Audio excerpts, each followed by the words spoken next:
And we're back with Riders of the Dawn! This is 16th Century J.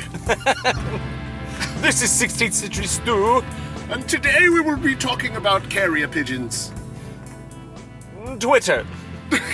Or modern day carrier pigeons. Yeah, the modern day carrier pigeon, which is Twitter.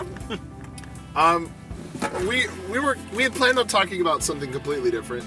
And then just...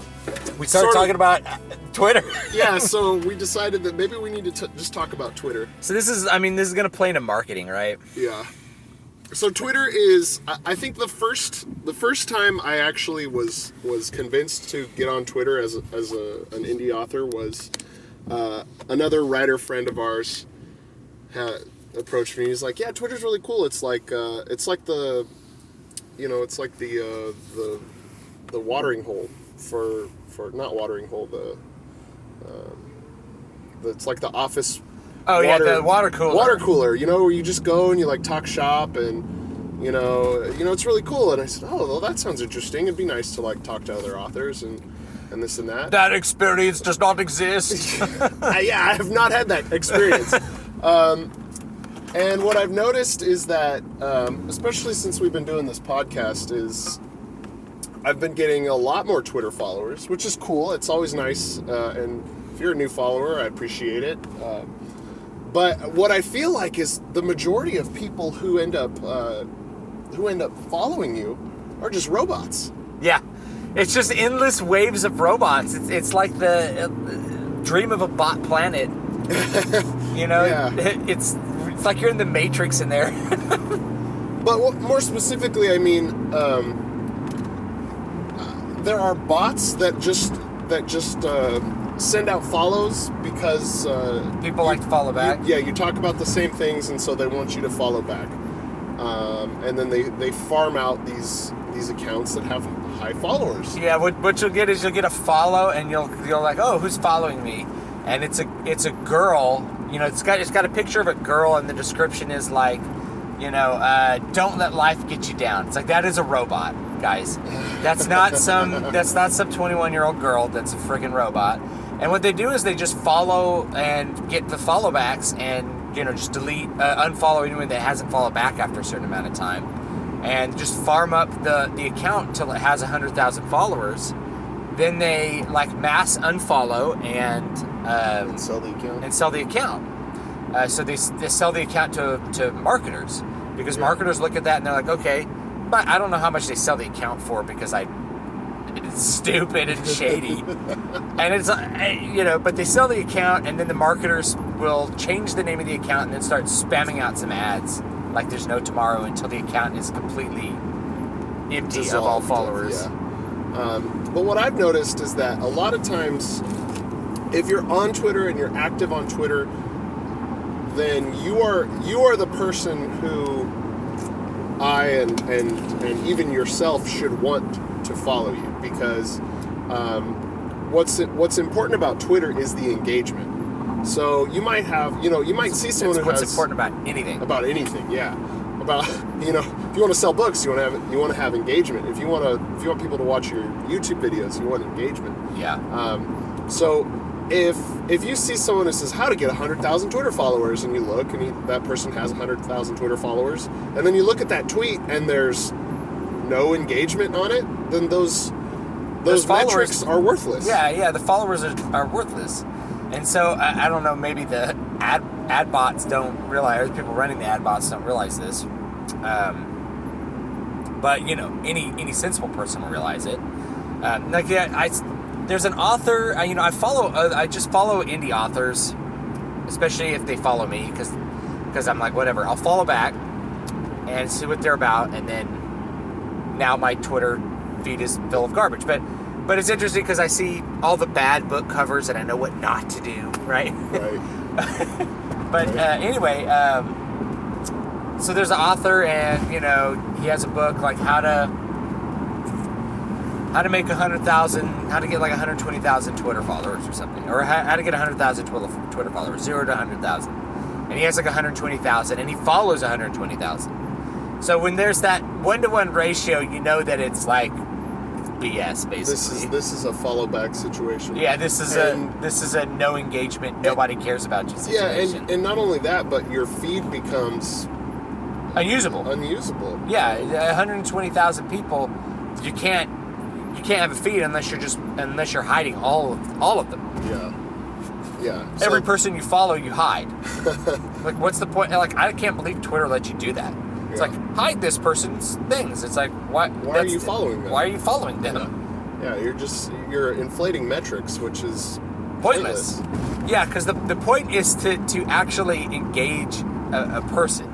So anyway, there's 120,000 followers. This person will tweet out stuff like how to get 100,000 followers, and you look at the tweet, no favorites, no retweets, no replies, nothing. Completely ignored in the Twitterverse. And I'm like, probably the only human that looks at it, and I'm like, this is stupid. Yeah. You know? And you should realize that it's stupid. Well, and another problem that I see is I'll get followed by people who clearly are never on Twitter. Or very rarely actually on Twitter. They just have other platforms linking to Twitter. Yeah. And just mostly me, honestly. Well, and I mean, I understand it, but that might be valuable to follow, but it's not valuable as a follower for you. Yeah. Because if I follow you, that doesn't really mean much because I don't really engage with. I only engage with people on Twitter if they tweet at me, and then I always respond to tweets or legitimate direct messages. Yeah, and I'm on Twitter quite a bit. Probably more than I should be, but and I'm the same way. I'm looking for people who want to interact, and you try and interact with people who do the things that you're talking about, because that's how, if you engage with other people are going to want to engage with you. And this is kind of the problem with Twitter, and I think it's among lots of reasons why Twitter as a company has not been doing well, is that the level of engagement has dropped significantly because people are just kind of blasting out content. And it becomes like a much worse RSS feed. Yes. It becomes like a way worse RSS feed read, and it to the point where it's incomprehensible garbage most of the time if you have anything more than like 100 followers. Yeah. Or you follow more than 100 people. Right. So this is and there's been a lot of like weird censorship stuff going on with Twitter that's been really bad, but that doesn't really pertain to the market, to marketing and that sort of thing. The issue, I think, is that a lot of indie authors use Twitter as a means to like just pimp their book. Yeah, it's like, read my book, please. It's like trying to make the sale before anything else. Before you have any engagement, and that's a problem because. And the other thing is it creates this echo chamber, because if you're just following a lot of indie authors, those indie authors are going to retweet. But they're only retweeting to other indie authors. Yeah, they're only retweeting to other indie authors, and that's not that's not your audience. It's like I got 100 retweets. Let's see how many books I sold today. It's like 0. What happened? Yeah. There was 100 people that saw this and engaged with the content. It's like you're not engaging with the people that care about what you're doing. And, right. And so I guess we keep coming back to the engagement idea. Who do you need to engage with? Yeah, and you need to engage with your audience. But the problem is, how do you build an audience? Yeah, people are like, oh, you got to get on, you're going to build so the worst advice ever, you got to get on Twitter and build an audience. It's like, no. Your audience finds you on Twitter. It's like, how else do you build an audience? You have to offer content. Yeah. Right? You have to have a book for sale, first of all, or some other thing that, whatever your content is, it's got to be out there, and you have to be able to find people who want to watch it. Yeah, watch it, read it. Whatever it is. Talk about it. And you have to be willing to talk to those people about it. I think the first step is to get people interested enough to follow you in these social media environments. Then you have to really drive up engagement, because the more you're going to talk to someone, the more that person is going to feel like you are invested what they have to say. Yeah. And that's really important because if they feel like you're invested in them, then they're going to be more invested in you, and be more likely to actually make a sale there. But not only that, but that person then is going to feel invested in you and your product, and is going to be more likely to talk about that with their friends and with their peer group. And that's really the only way to potentially grow your market, through other followers. And it all happens through engagement. So how do you get the people there in the first place? Yeah, how do you get the people there in the first place? That's a hard question. So there's a couple of different things that you got to keep in mind for marketing purposes. The first one is you can direct market. So direct marketing is like an ad, that's marketing, right? So you can, you have a book for sale, you put out an ad, people see it, they're like, you know what, maybe I'll click on that. It sounds like an interesting book. And maybe they read it, and maybe they like it, maybe they leave you a review. So that's a win for direct marketing. Yeah. You can do that. Like people are will tell you all kinds of other things that like having ads doesn't work. It's like they do work to a certain extent. The question is like return on investment. Right. What you got to think about for the long term is building a brand. Now, building a brand means like you have some encapsulating idea that is you or your product that you're selling, and you got to get out there and have enough stuff that you have a brand, right? Yeah. So if you only have one product, like if your product is Roundup, right? Like you have Roundup, and that's your only product is Roundup. People are not going to associate any brand besides Roundup. They get back, oh, it's Roundup.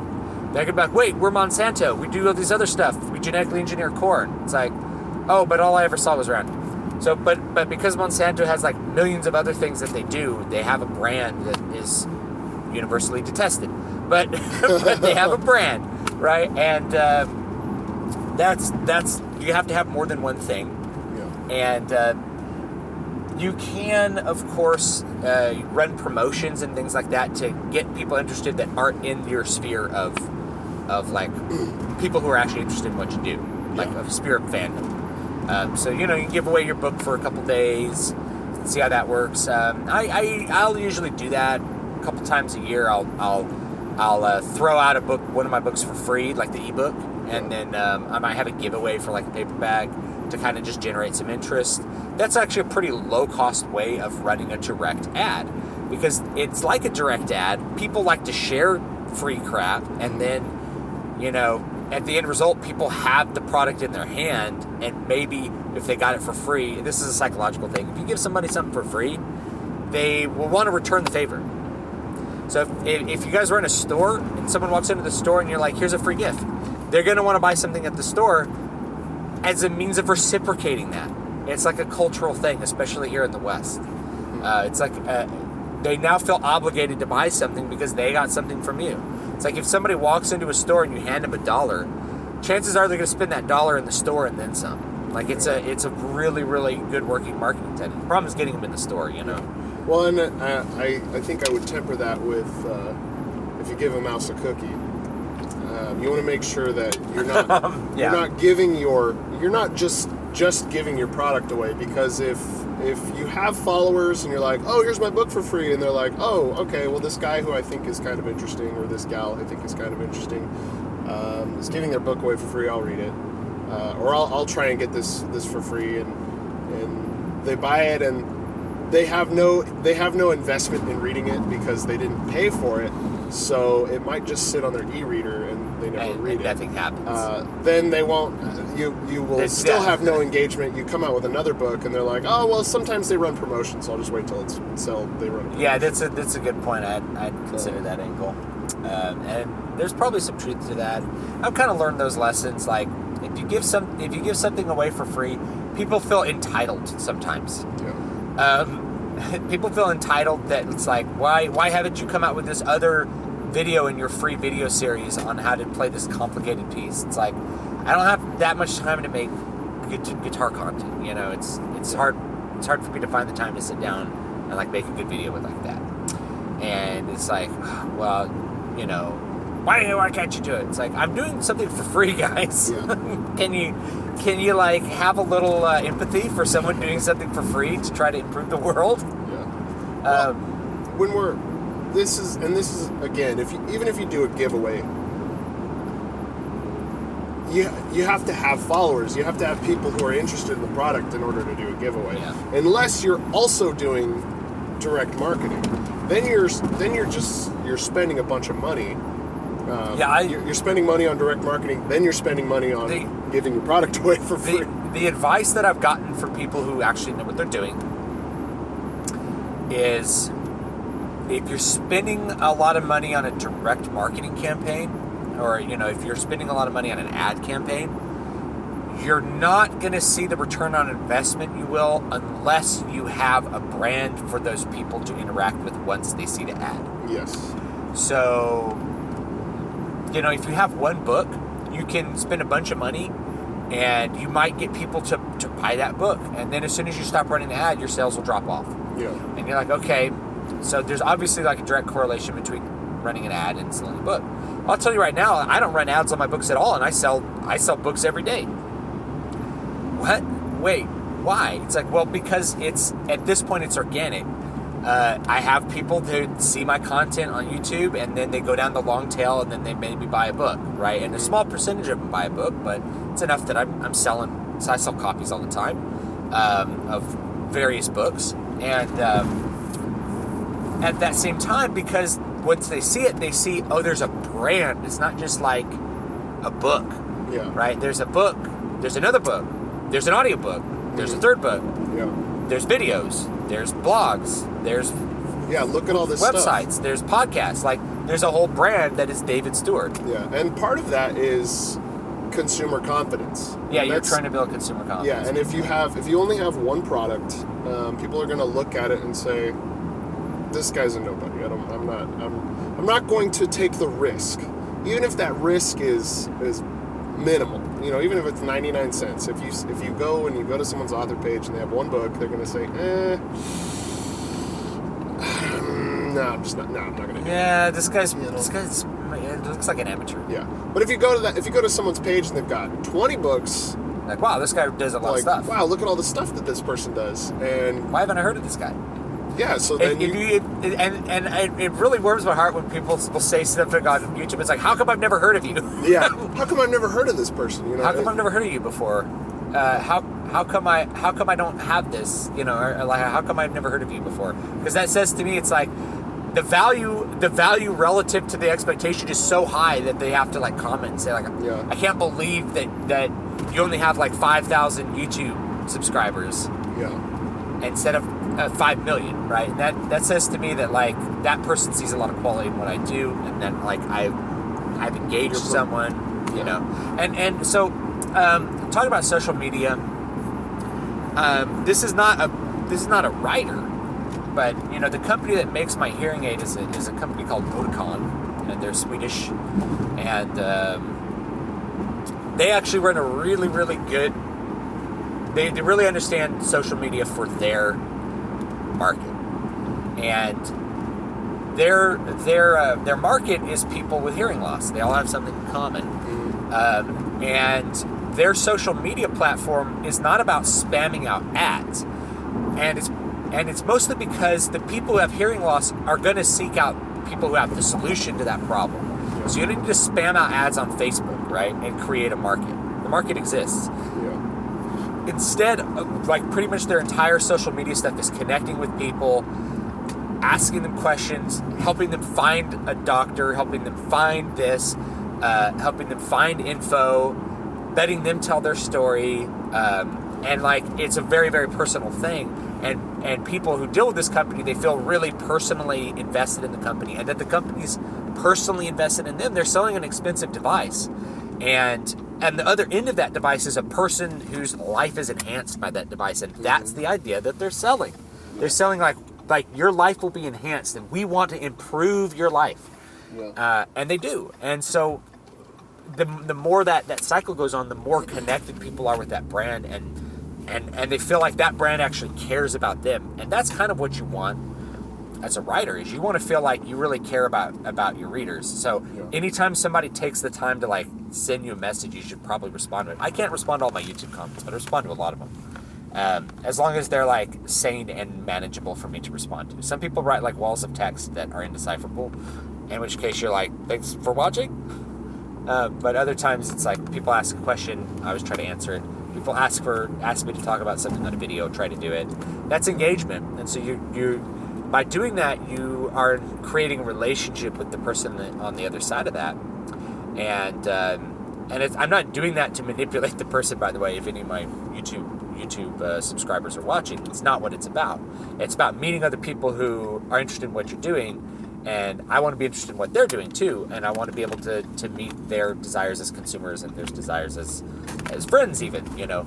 And when you make that connection, then there's something like meaningful behind that. You know? Wait, we need to back up.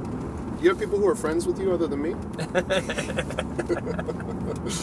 Yeah, so the point is to make a meaningful connection. When you make that meaningful connection, then the things that you produce for that person are also going to be better as well. Like it's kind of like a two-sided, it's kind of like a two-way street. Yeah. And it's okay to embrace that. And now if this all sounds like a lot of work to you, it's because it is. You know, don't kid yourself. Like anytime if you're an indie author, you are self-employed, and you don't get weekends off. That's reality. That no one who runs a business takes Saturday off. You know, I'm letting you know. If you want to run your own business, it's a 7-day-a-week job. Always has been, always will be. And you know, it's like we do this podcast on the way to our day job, and then every spare minute we're doing something for our brand. Yeah.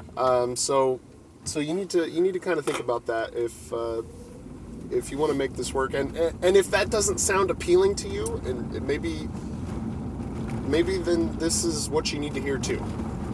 Yeah. Because it's a lot of work, and if you farm out Twitter followers and you're wondering why you're not doing as well as you think you should, it's because you don't have that engagement. The really crappy thing, I'll just let you guys know, the really crappy thing is there's not a big alternative to running things this way. Because if you publish a book traditionally, the expectation is now still that you're going to be promoting the book for the publisher. Yeah. Basically they might pay for some marketing campaigns, but really they're going to expect you to be doing all this social media stuff anyway. And if you're not doing it, then they might not publish your book because you don't have a social media presence or something like that. I don't know. There's no way around it if you want to be in this business. It's kind of like, I don't know, it's like any business now. There's no one that's really going to manage things for you at this point. There are like indie author promotion people who are like specifically out there. Part of their business is promoting books. But that's direct marketing. And you're hiring someone to market. So you have to, fine. Yeah, you have to decide when is it appropriate and how much budget. Yeah, and I guess my advice to that would be don't do it until you have a couple books. And don't do it until you have like a book good and until everything's squared away. Otherwise you're wasting your money. Like you need good book covers, you need good books, you need a good product, and you need it described well, and you need it to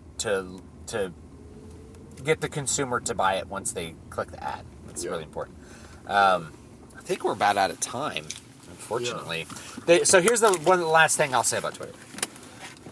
If you're using automated software to generate followers, you will not really get that much out of that. Yeah. It's really annoying when like you follow someone back and then there's an automated spam message that goes straight to your inbox. Thanks for the follow. Check out my book. I'm like, unfollow.